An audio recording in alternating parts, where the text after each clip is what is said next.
Mothers, aunts, grandmothers with bad personal experiences or bad choices themselves who are lying to women or projecting their experiences onto women, their own family members, their own daughters, y'all.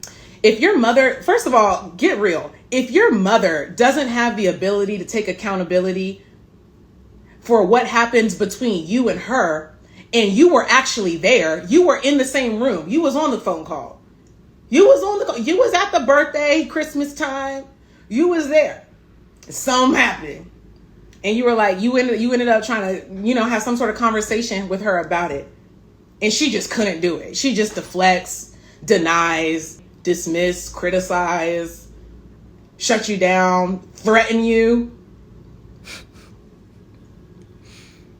If your mother doesn't even have the ability to take accountability for what happened between you and her, and you were damn there, how can you trust? Y'all got to be real. I know this hurts. How can you trust she's going to tell you the truth about what happened between her and somebody else, and you weren't there? Be for real, y'all. This really hurts my heart. This really hurts my heart. It gives me no pleasure to say this. It really doesn't. It really doesn't, because it's a really big problem. But if your mother can't even be real with you about you, and you was there, and she got stories and all kinds of stuff about other people, your own father,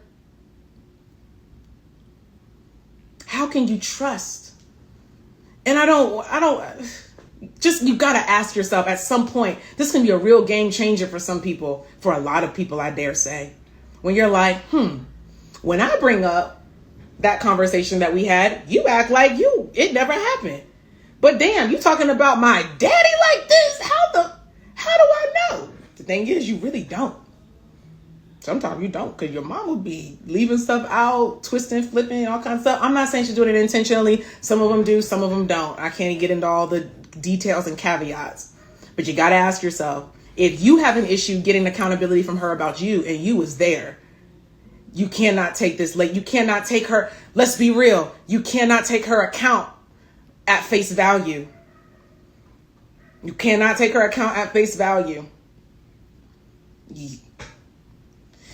Listen, this is attachment. We all have intense motivation to trust our parents, because in order to survive, we need a home base. Let me be serious. In order to survive, we need a home base. In order to have that feeling of security, we need a home base. This is why sometimes it's not until you're with a healthy person or a mature person, whether it's romantically or as friends, sometimes it's not until you're with a healthy person that you're finally able to begin seeing your family for who they really are. Since you now have the opportunity to be supported by others, you may not have the same motivation to hold on to your blood family by any means necessary at all costs. Does that make sense for y'all?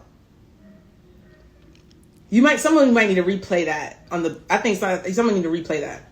Everybody needs a home base. So when you get another one outside of your blood family, sometimes it's not until that happens that you're finally able to see what was your home base, who was your security, who was your home base before. Sometimes it's not until you get that new home base that you finally look back and start to see those people for who they really are and what they really did and didn't do. Anyway, because we all have a desire to trust our parents, especially our mother, our perception may be distorted about who she really is as a person. I feel like somebody getting triggered, you may want to see her as protective, but she may also be selfish. You may want to see her as loving, but she also might be overly critical. You may want to see her as firm, but she also might be neglectful. You may want to see her as hardworking, but she may also be cold. Your mother is not your wife or your girlfriend. So people who experienced her as that have a different perspective, because they're not looking at her through the eyes of her child.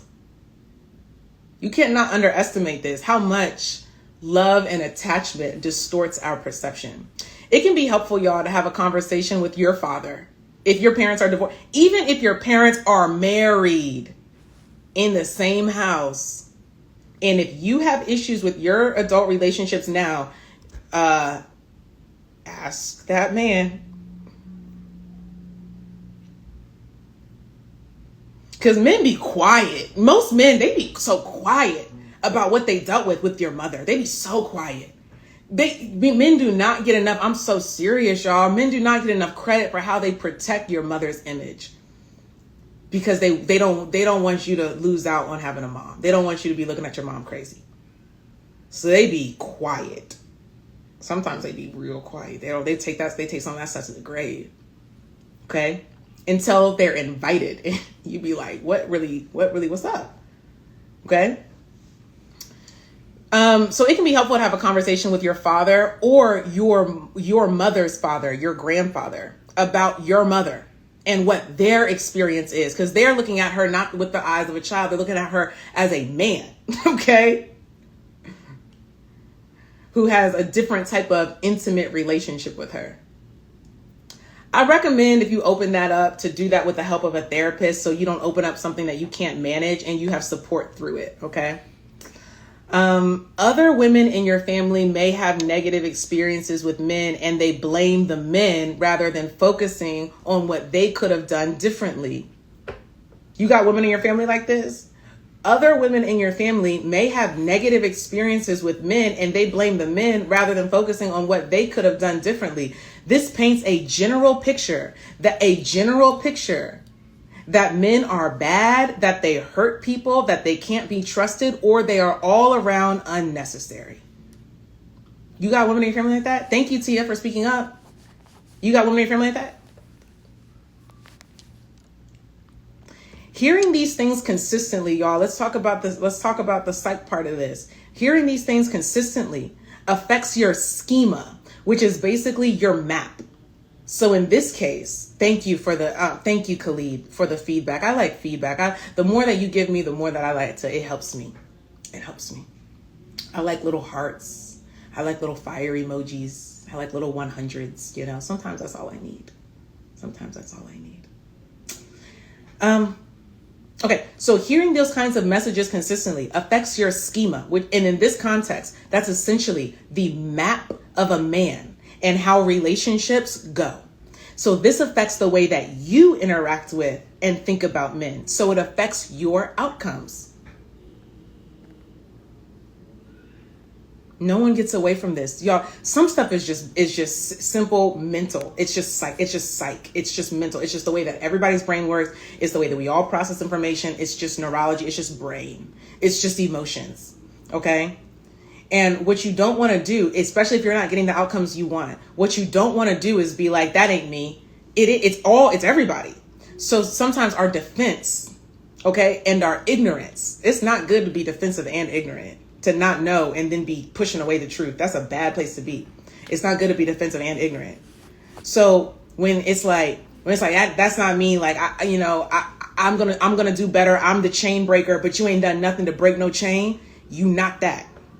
You want to be that, and you can be that, but you got to be real about the kinds of things that have been essentially programmed into you. So if you've had consistent messages told to you, taught to you, it's essentially that's a teaching about men and relationships. And when it's been consistently negative and painful, that affects in your subconscious, your schema, your map of how relationships should go, your map of how men are and who men are. Are y'all following? You may not match exactly what the women in your family look like or act like, but those messages, no doubt, get seated in your subconscious, and whether you are conscious of it or not, or act like them outwardly or not, those messages are there and they're affecting you. I don't know how much more clearer I could say it. It's not likely, y'all, that you'd be able to uncover all of this on your own. They're blind spots because we're blind to them. It's in your subconscious because it's subconscious. You're not conscious of it. Okay? So therapy helps.